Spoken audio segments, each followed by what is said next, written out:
ओशो को नहीं सुना, लेकिन ओशो के बारे में जो बातें मैं सुनता था, मुझे जो सुनाए वो शायद इतना न भी समझ पाया हो, लेकिन शुक्रगुजार हूं मैं उसका कि उसने मुझे ओशो की कुछ बातें कही जिसको मेरे सदगुरु भगवान की कृपा से मैं धीरे धीरे समझने में सक्षम होता गया।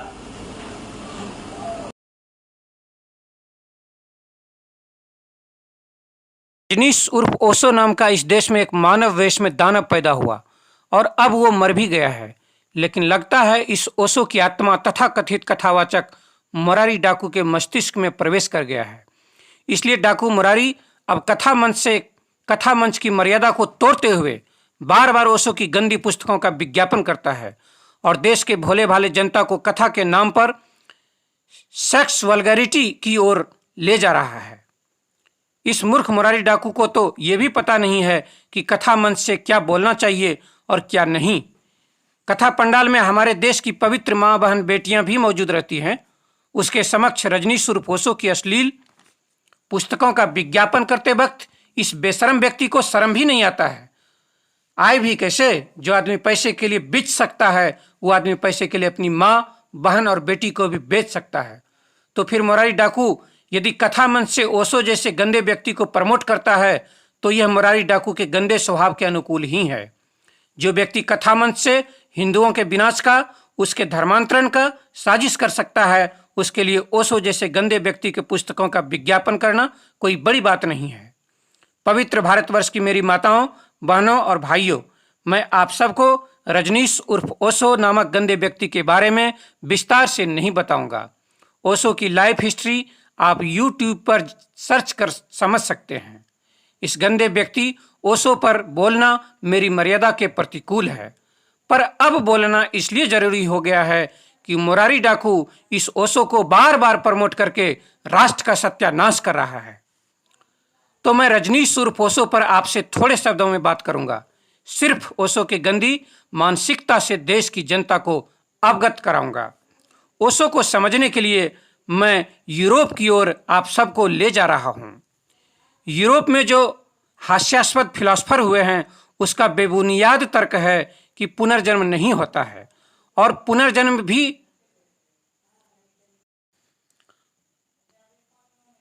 पूर्व जन्म भी नहीं होता है। बस जो जन्म मिला है संयोग से इसी जन्म में सब सुख भोगना है। और वो सुख क्या है? शरीर का सुख, स्त्री और पुरुष के सहवास का सुख। इस सुख से बढ़कर दुनिया में और कोई सुख नहीं होता है। यह तर्क है यूरोप के तथाकथित ग्रेट फिलोसफर का। इसी बेबुनियाद तर्क पर यूरोप की जनता चलती है। आज से 200 साल पहले यूरोप के फिलोसफर रूसो के 5 बच्चे हुए, उसमें से 4 को उसने लावारिस छोड़ दिया। बहुत मुश्किल से एक बच्चे को घर चलाने के लिए अपने साथ रखा। जब रूसो ने 4 बच्चे को लावारिस छोड़ा तो उसके एक बच्चे को कुत्ते ने खाया, एक को भेड़िए ने खाया और 2 को किसी संस्था वाले ने उठा के ले गया। रूसो कहता है बच्चे पति पत्नी के आनंद में बाधक हैं, इसलिए उसे घर में रखना नहीं है।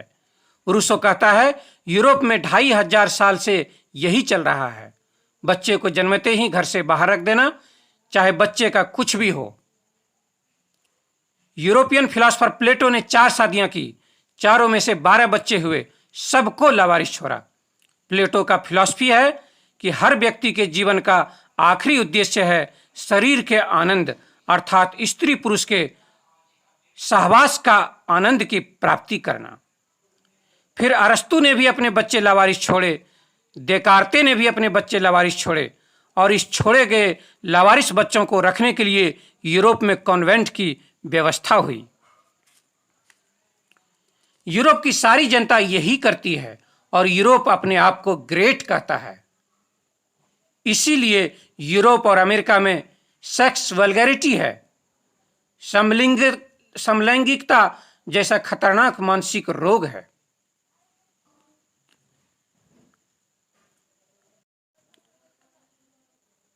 जबकि हमारे देश में बच्चे को ईश्वर का रूप माना जाता है, उसे लावारिस छोड़ना तो दूर, लावारिस छोड़ने की कल्पना करना भी पाप है। स्त्री पुरुष के सहवास का सुख मर्यादित रहते हुए भोगना है और उससे आगे बढ़ना है, शरीर से परे जाना है, ईश्वर की प्राप्ति करना है।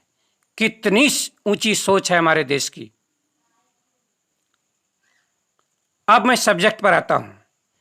ठीक इसी यूरोपियन मानसिकता का शिकार हुआ रजनीश उर्फ ओशो, और इस गंदे व्यक्ति ने करोड़ों लोगों को भारत में अपना शिकार बनाया।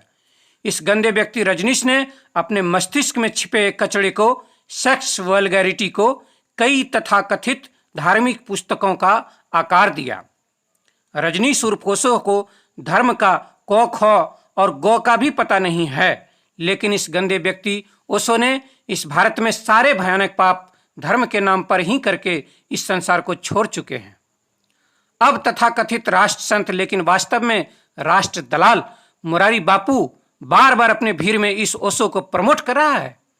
इसके पीछे उसके बेहद खतरनाक इरादे हैं। उसका इरादा क्या है?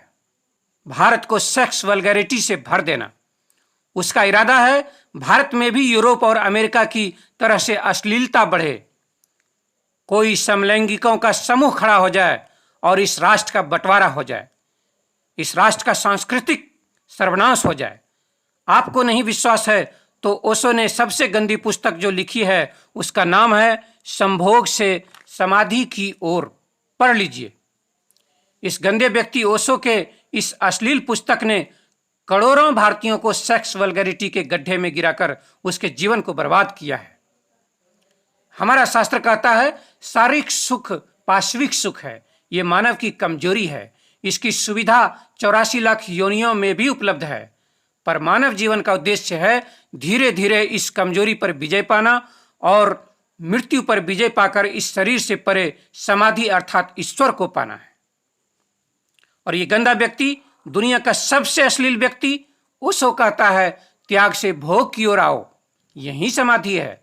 मतलब भारत की बहु बेटियों को अपने शब्दजाल में फंसाकर उसका शिकार करने के लिए कोई आदमी कितना पतित बन सकता है, इसका एग्जाम्पल रजनीश उर्फ ओशो जैसा खोजना असंभव है। मेरे प्यारे भाई बहन, मेरा हाथ जोड़कर आप सबसे प्रार्थना है कि मुरारी डाकू द्वारा रिकमेंडेड रजनीश उर्फ ओशो के पुस्तकों को पढ़ने से अपने आप को रोकें। राष्ट्र रक्षा के लिए, राष्ट्र की सांस्कृतिक अस्मिता को सुरक्षित रखने के लिए ये अनिवार्य रूप से आवश्यक है। इस मुरारी डाकू का दिमागी संतुलन ठीक नहीं है। इसे तो यह भी नहीं मालूम है कि जिस देश में वो मेढक की तरह से टर टर करके गाल बजा रहा है, उस देश में रहकर अपने देश के लिए उसे क्या कर्तव्य निभाना चाहिए। उल्टा इस मुरारी डाकू ने अपने विषैले आवाज से राष्ट्र को डसना शुरू कर दिया है।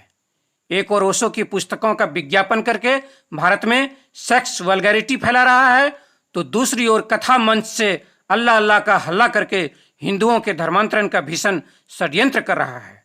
अंत में मैं इस पवित्र देश की जनता से अपील करता हूं कि आप सभी संगठित होकर इस मुरारी डाकू का बहिष्कार करें। इसी में राष्ट्र रक्षा है। इतना ही शब्द भारत माँ के पावन चरणों में अर्पण करते हुए मैं आर्य संतान राजेश कुमार सिंह आप सबसे विदा लेता हूं। यदि मेरे शब्द आप लोगों को अच्छे लगे तो उसे मैं आप सबों का आशीष और अपना परम सौभाग्य समझूंगा। भारत माता की